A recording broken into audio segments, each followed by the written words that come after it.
नमस्कार दोस्तों, आप सभी का स्वागत है। आपके अपने YouTube चैनल मानव जीवन में दोस्तों लाइफ में सभी आगे बढ़ना चाहते हैं और लाइफ में आगे बढ़ने के लिए हमें रोज ही कुछ नया सीखना चाहिए और आगे बढ़ना चाहिए। तो चलिए आज की प्रस्तुति शुरू करते हैं। श्री शिवाय नमस्तुभ्यम।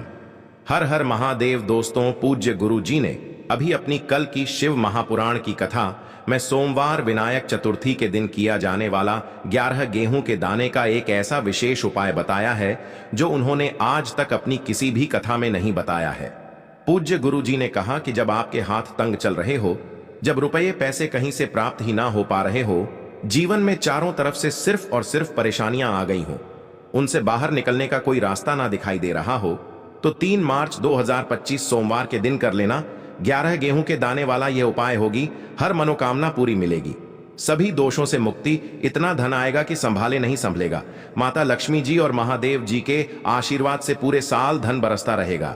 दोस्तों, जैसा कि आप सभी लोग जानते हैं कि 3 मार्च 2025 यानी सोमवार को पड़ रही है फाल्गुन महीने की चतुर्थी तिथि। और दोस्तों, यह वह तिथि है जो फाल्गुन महीने में पड़ने वाली सबसे बड़ी और फाल्गुन महीने की पहली चतुर्थी तिथि है, क्योंकि यह सोमवार के दिन पड़ रही है और हमारे हिंदू धर्म में इसका बहुत ही बड़ा और विशेष महत्व होता है। पूज्य गुरु जी ने कहा है कि अगर कभी भी मौका लग जाए और फाल्गुन महीने की विनायक चतुर्थी तिथि सोमवार को पड़ जाए तो आप लोगों को सिर्फ और सिर्फ 11 गेहूं के दाने वाला उपाय तो अवश्य ही करना चाहिए, क्योंकि इन दोनों तिथियों का संयोग बहुत ही कम आता है। इसी के साथ दोस्तों, गुरुजी ने कहा है कि जब भी फाल्गुन महीने का सोमवार पड़े तो आप लोगों को सिर्फ और सिर्फ 11 गेहूं के दाने वाला उपाय तो अवश्य करना चाहिए। यह उपाय इतना खास है कि अगर आपने सही मुहूर्त पर सही क्रिया अनुसार 11 गेहूं के दाने वाला उपाय कर लिया, जो प्राचीन काल के समय का महा उपाय है, तो मान के चलिए दोस्तों, महादेव जी के आशीर्वाद से आपके जीवन का कितना ही बड़ा दुख हो, उससे आपको मुक्ति मिल जाएगी। आपकी कोई भी मनोकामना हो, मान लीजिए आप नौकरी की तैयारी कर रहे थे तो आपकी नौकरी लग जाएगी, आपका बंद पड़ा व्यापार चल पड़ेगा। और दोस्तों, आप जिस बीमारी से आप बहुत दिनों से परेशान थे, उस बीमारी से आपको मुक्ति मिल जाएगी। आपके जीवन में धन आना शुरू हो जाएगा, आपके जीवन में धन आने के नए नए रास्ते खुल जाएंगे। और मान के चलिए दोस्तों, फिर आपको किसी भी प्रकार की परेशानी का सामना नहीं करना पड़ेगा। इसीलिए दोस्तों, 3 मार्च विनायक चतुर्थी के दिन आप लोगों को इस वाले उपाय को जरूर कर लेना है।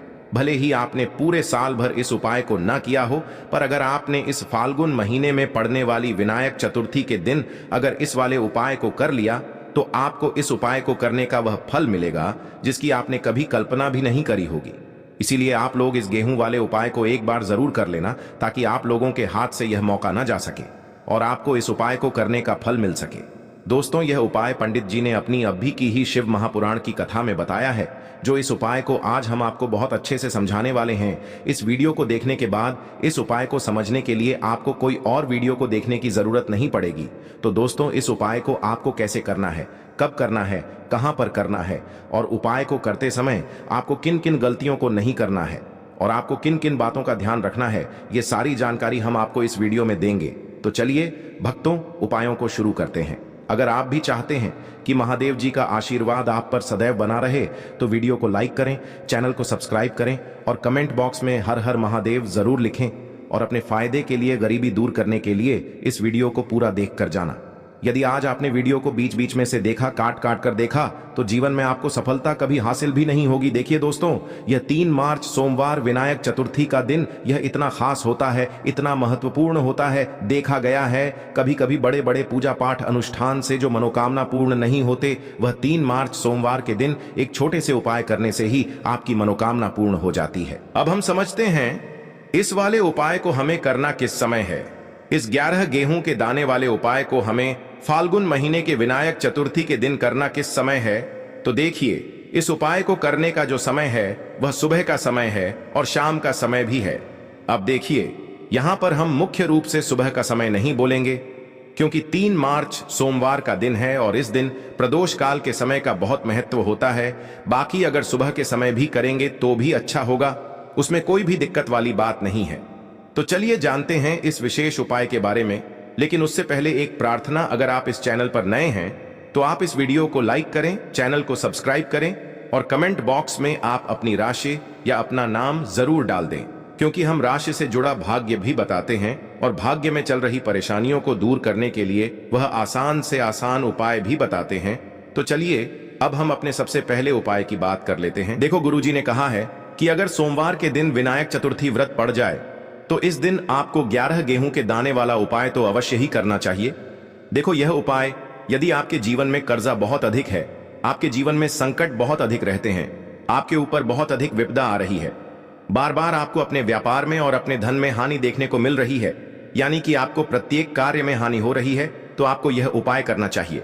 देखिए, इस उपाय के लिए आपको 11 गेहूं के दाने आपको लेने हैं।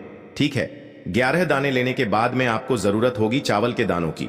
11 चावल के दाने और 11 गेहूं के दाने, और चावल के दाने खंडित नहीं होने चाहिए। अब आप कहोगे भैया गेहूं कहां से लेने हैं? देखो, आपको किसी भी किराना स्टोर पर गेहूं के दाने आपको आसानी से मिल जाएंगे, जाकर ले लेना। ठीक है ना? 11 गेहूं 11 चावल के दाने लेने हैं। साथ ही साथ आपको एक तांबे का लोटा लेना है और उस तांबे के लोटे में आपको जल भरना है। जल आपका खुद के घर का होना चाहिए, मंदिर का नहीं होगा। अब आप ये सब सामग्री लेकर पहुंच जाओगे महादेव के शिवलिंग के पास में शाम के टाइम पे प्रदोष काल में। देखो, जब आप ये उपाय कर रहे हो तो अपना फेस रखना उत्तर दिशा, नॉर्थ डायरेक्शन की तरफ। अब यहां पर जो मैं आपको क्रम बताने जा रहा हूं ना, उस मेरे क्रम को बहुत ध्यान से सुनिए। महादेव को अगर कोई सबसे प्रिय है ना, तो उनकी सबसे छोटी पुत्री जिनका नाम है माता अशोक सुंदरी, जो आपके पास में चावल के 11 दाने हैं ना, उन चावल के 11 दानों को माता अशोक सुंदरी के स्थान पर आपको अपना नाम और गोत्र बोलते हुए समर्पित कर देने हैं, है ना? और चावल के दानों को रखने के बाद में जो आपके पास में तांबे का लौटा है ना, उस तांबे के लौटे को कहीं पे भी हम जल नहीं चढ़ेंगे। सिर्फ और सिर्फ माता पार्वती का जो हस्त कमल आपको दिख रहा है, यहीं पे गोल गोल आपको समर्पित करना है उसी जल को, और कहीं नहीं। ना तो माता अशोक सुंदरी के स्थान पर, ना तो शिवलिंग के ऊपर, सिर्फ आपको यहाँ पे गोल गोल जलाधारी पर आपको उस जल को समर्पित करना है। अब आपके पास में बचे हुए हैं 11 गेहूं के दाने और बचे हैं। उन्हीं 11 गेहूं के दाने को आपको अपनी मनोकामना, अपने विशेष कहते हुए महादेव के शिवलिंग के ऊपर अगर आप सोमवार विनायक चतुर्थी के दिन प्रदोष काल में समर्पित कर देते हैं तो आपकी जो भी मनोकामनाएं होंगी, जो भी विश होंगी, महादेव पूरी जरूर करते हैं। अन्न को समर्पण करने से, उस खासकर गेहूं को समर्पण करने से हमारी इच्छाएं पूरी होती हैं। और अगर वह दिन सोमवार का दिन हो तब तो इससे सुंदर संयोग कुछ भी नहीं हो सकता। आपकी इच्छाओं को पूरा करने के लिए बहुत स्पेशल, बहुत प्यारा सा उपाय आप सभी को जरूर करना है। ध्यान में रखिएगा, यह उपाय प्रदोष काल में करना है। देखो, गुरु जी ने कहा है भगवान शिव के शिवलिंग पर 33 कोटि देवी देवताओं का वास होता है। अगर हम शिवलिंग के सामने कुछ भी उपाय करते हैं तो हमारे सभी देवी देवता हमसे खुश हो जाते हैं। यह उपाय आपको अवश्य करना है। देखो, सुबह के टाइम नहीं कर सकते, ठीक है? अब बात करते हैं अगले उपाय की। दोस्तों, गुरुदेव ने बताया है कि सोमवार के दिन किया जाने वाला यह सबसे खास और सर्वश्रेष्ठ उपाय है। 7 चने की दाल लेनी है। देखिए, आप 7 चने की दाल भी ले सकते हैं या फिर 11 भी ले सकते हैं, 21 या फिर 108 चने की दाल भी ले सकते हैं। यदि आप 21 चने की दाल लेते हैं तो यह आपके उपाय के लिए अत्यधिक सर्वोत्तम होता है। तो इस प्रकार से आप कम से कम 7 चने की दाल ले सकते हैं और अधिक से अधिक आप 108 चने की दाल ले सकते हैं। अब देखिए, इसी के साथ में आपको मात्र 1 लोटा शुद्ध जल लेना होगा, तांबे के पात्र के अंदर अपने ही घर से, और साथ ही में आपको मात्र 1 से 2 गू के टुकड़े भी लेने हैं। देखिए, सोमवार का दिन भगवान महादेव को समर्पित होता है।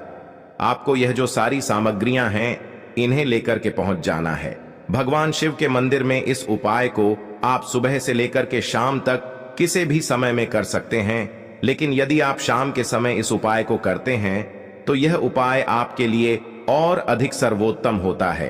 तो यदि आपको प्रदोष काल के समय में समय मिल जाता है तो फिर आप प्रदोष काल में भी कर सकते हैं, या फिर आप पूरे ही दिन में किसी भी समय इस उपाय को कर सकते हैं। देखिए, शिव मंदिर पहुंचने के बाद सबसे पहले तो आपको दक्षिण दिशा में बैठ जाना है। उत्तर दिशा की तरफ आपको अपना मुख कर लेना है।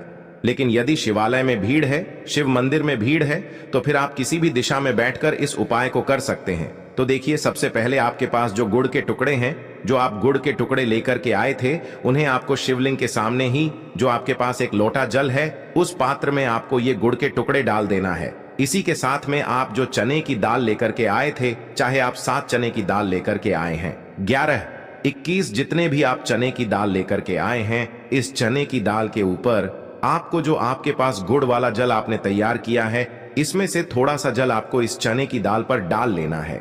अब देखिए, आपके पास जो गुड़ वाला जल है, इसमें से सबसे पहले थोड़ा सा जल आपको श्री गणेश जी वाले स्थान पर समर्पित कर देना है। श्री शिवाय नमस्तुभयम इस मंत्र का जाप करते हुए फिर थोड़ा सा जल आपको श्री कार्तिकी जी वाले स्थान पर समर्पित करना है। श्री शिवाय नमस्तुभयम इस मंत्र का जाप करते हुए फिर थोड़ा सा जल आपको माता अशोक सुंदरी वाले स्थान पर भी समर्पित करना है। श्री शिवाय नमस्तुभयम इस मंत्र का जाप करते हुए फिर थोड़ा सा जल आपको माता पार्वती के हस्त कमल पर समर्पित करना है और आपको श्री शिवाय नमस्तुभयम इस मंत्र का जाप कर लेना है।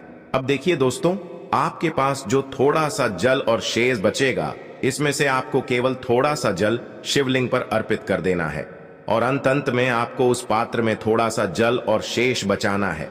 पूरा जल आपको शिवलिंग पर अर्पित नहीं करना है, अंत में आपको थोड़ा सा जल और शेष बचाना है।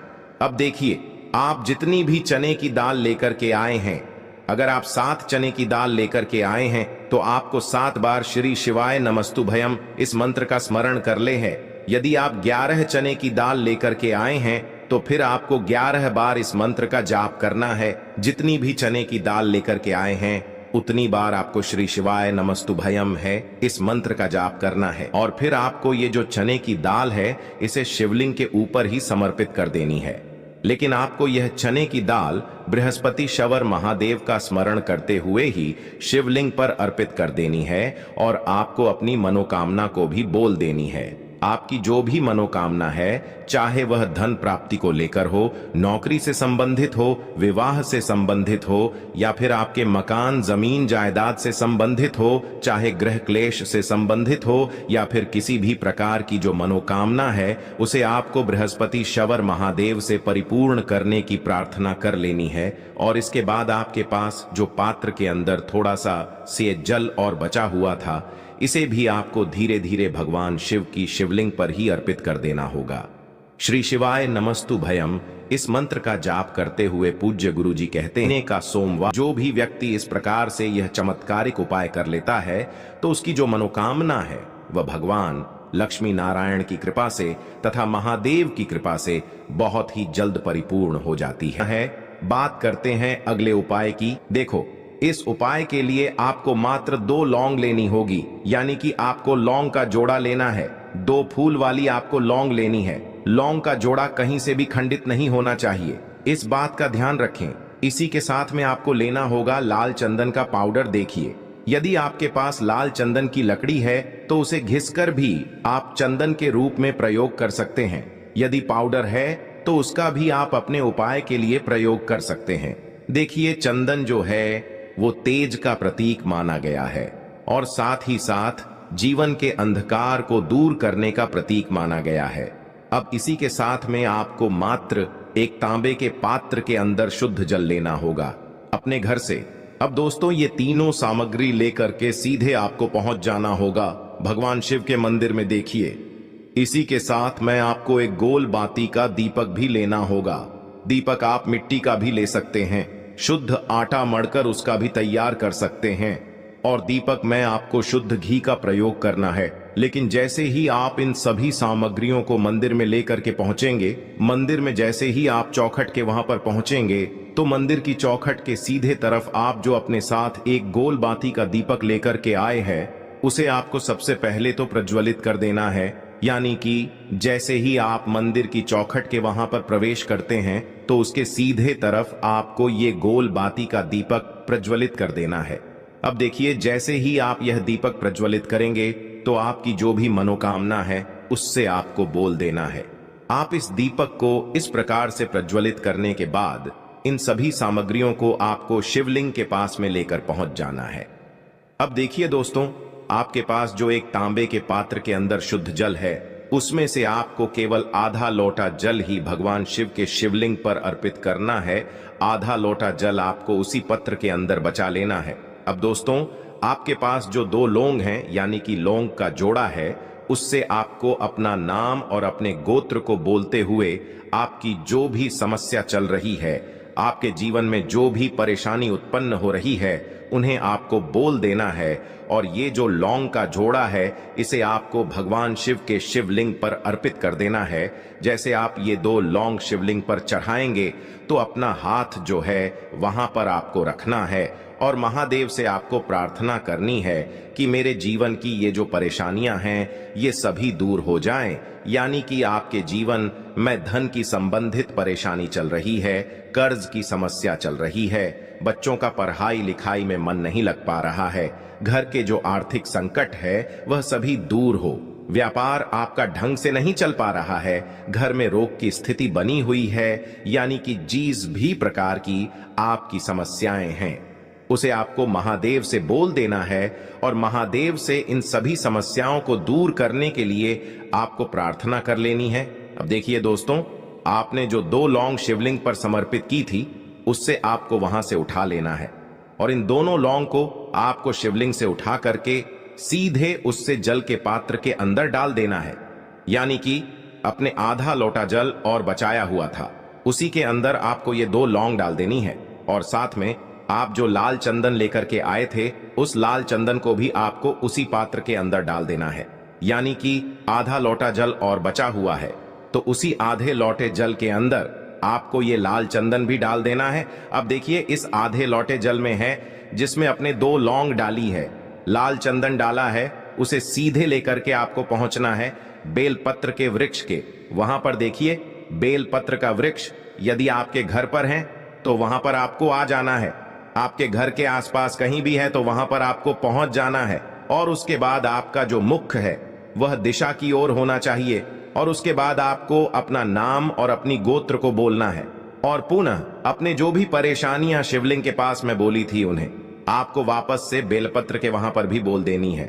और ये जो आधा लोटा जल और है इससे आपको पूरा बेलपत्र के वृक्ष की जड़ DDH में श्री शिवाय नमस्तुभ्यम इस मंत्र का जाप करते हुए समर्पित कर देना है। तो बस इतना सा उपाय आपको करना है, जो भी आपकी परेशानी है, समस्या है, उससे महादेव निश्चित ही दूर करेंगे। अब दोस्तों हम जान लेते हैं तीसरे चमत्कारी और विशेष उपाय के बारे में। देखो, इस उपाय के लिए आपको लेना है एक गोल बाती का दीपक।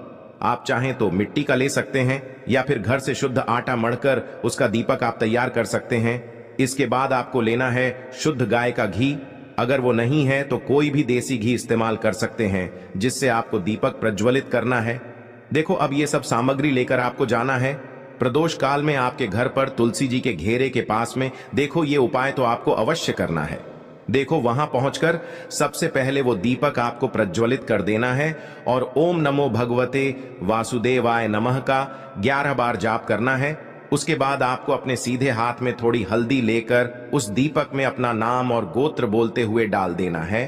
उसके बाद माता लक्ष्मी से आपको प्रार्थना करना है कि हे महालक्ष्मी, हमारी सभी दुख तकलीफों को दूर करो, हे महादेव हमारे सब दुख कष्टों को खत्म करो। इस भावना से आपको ये उपाय करना है। आज के लिए बस इतना ही इस वीडियो में दी गई जानकारी।